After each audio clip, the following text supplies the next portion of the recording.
Port Arthur is arguably the jewel in the crown of Australia's convict heritage. It's an impressive and at times overwhelming site.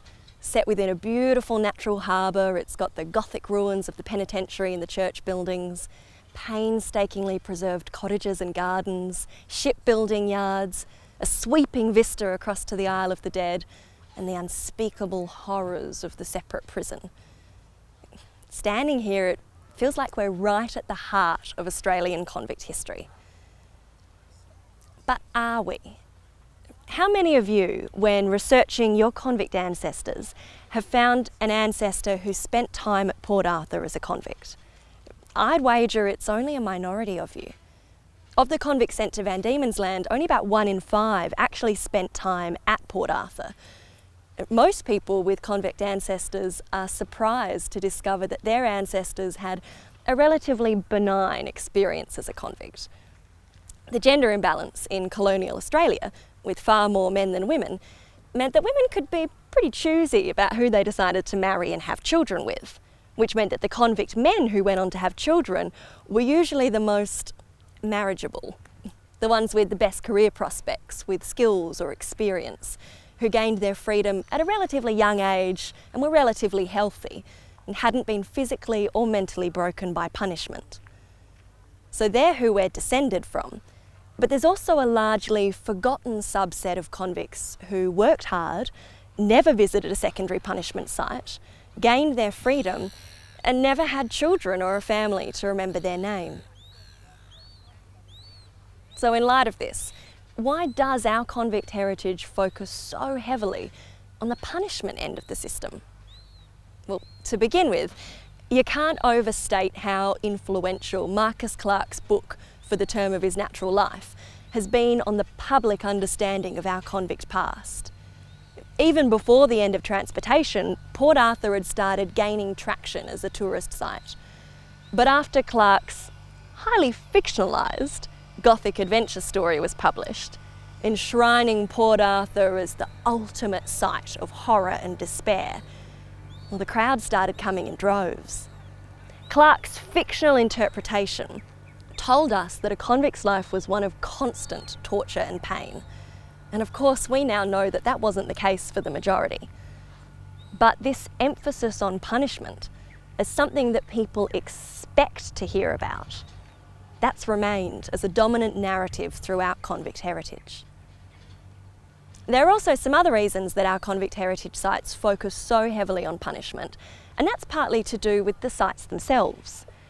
The running of the convict system required buildings and sites for punishment, but also for accommodation, supplies, administration.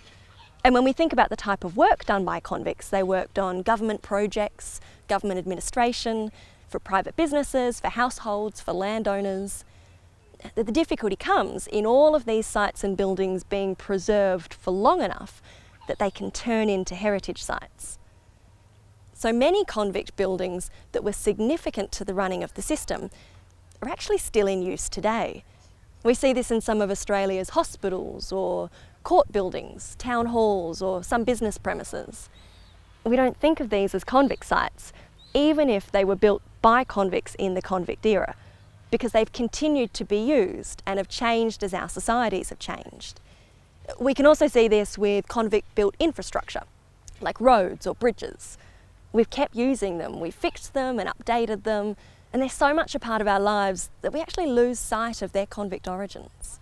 The same goes for the thousands of private houses and farms that convicts would have worked on. They've remained exactly that, private houses and farms, and been renovated or rebuilt according to styles of the day and a particular family's needs. It's only the truly extraordinary houses, those great wealthy estates, that have stayed largely intact. An interpretation of them usually favours the story of the wealthy or influential family who kept them running, a common problem for historic houses worldwide. Interpretation rarely favours the downstairs stories. Woolmers and Brickenden are 2 UNESCO World Heritage listed farm sites here in Tasmania that have maintained their sense of convict heritage, but are only some of very few. If a convict building didn't stay in use, it was often repurposed, either for public institutions or for private businesses, meaning that they too were renovated or demolished and rebuilt as times changed. Now, punishment sites largely didn't continue to be used after the convict era, and they are the hardest sites to repurpose, partly because of uncomfortable associations with their difficult history, but also because they are awkwardly specific in an architectural sense. Punishment sites closer to town are far more likely to have been partly demolished to make way for new buildings. So we can see this with the Cascades Female Factory in Hobart. A site like Port Arthur, where there wasn't an urgency to reuse the land, and with its difficult history and Gothic appeal, meant that people weren't entirely sure how they should repurpose it. So this is how we can see that punishment sites have dominated our understanding of convict heritage. And there are some serious consequences for this. If the stories that we continue to tell about our convict past focus on punishment, then we're only looking at the more brutal end of the system.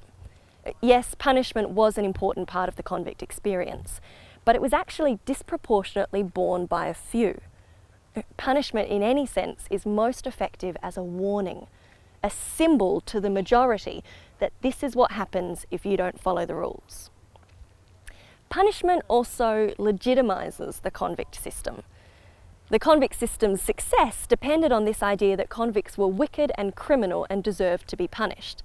So maintaining a focus on punishment in convict heritage means that we maintain a focus on individual convicts and their individual failings, which stops us from seeing the wider workings of the state and interrogating who benefited from forced convict labour and how.